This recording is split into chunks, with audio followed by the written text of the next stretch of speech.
Hello, my name is Ashley and today I'm going to present my first evidence. First, I'm going to talk about my creative talents. I think that one of my creative talents is to listen and advise others. I think I'm good at that because I try to always have ideas in my mind to help the others feel better. I always try to be empathetic with everyone and don't minimize their feelings, so that way I can help them in the best way I can, understanding what they are going through. Another creative talent I think I have is that I have the ability to connect a lot with music and books, and I can have a lot of emotions at the same time. Then I think I also have the creative talent to learn anything in a fast way, like idioms, or if I want to learn something new or something that it is too difficult for me.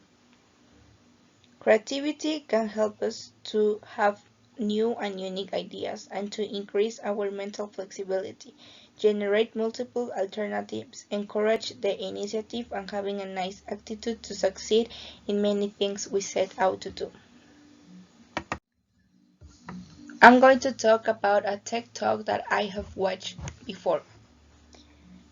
The name of the TED Talk is How to Embrace Emotions at Work by Liz Foslian. The main ideas were talking about many steps we can improve in our life to have a better attitude at work and not see us so off. It talks about try to be more emphatic with your coworkers and try to understand that sometimes they have a bad day for some reason.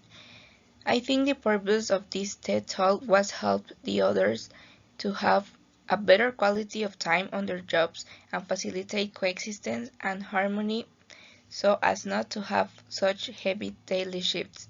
You always have to try to talk and being participative because if you don't, you can give the impression that you are irritated.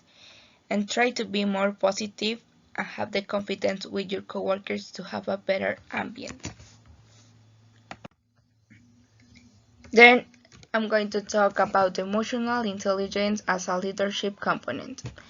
What is emotional intelligence? Emotional intelligence refers to the ability of a person to use emotion proactively, both their own emotions and those of others around them, and both consciously and subconsciously as a tool to improve reasoning and taking decision making. First, the self-awareness. This is the ability to identify one's own strengths and weaknesses and to behave in the workplace in ways that capitalize on the former and minimize the latter. Then, the self-regulation. It relates to self-awareness, but more specifically describes the ability to control emotions, whether negative or positive, in order to maintain more appropriate behavior. The motivation.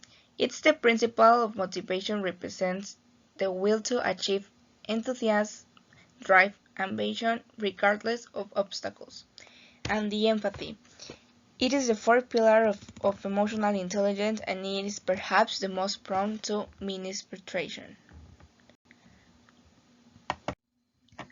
An example of this may be accepting the mistakes made and being able to forgive themselves to learn from that what happened. But why is emotional intelligence so important? As a result, emotional intelligence is very important because it greatly favors the establishment of healthy relationships. Well, it includes the ability to share and understand what others feel. How does emotional intelligence can improve our lives?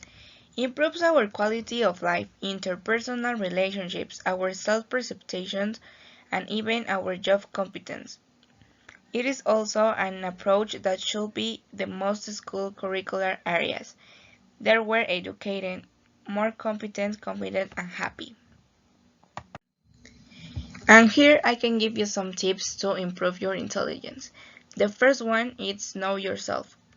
The second one is practice self-control. The third one is communicate effectively. And the number four is be empathetic.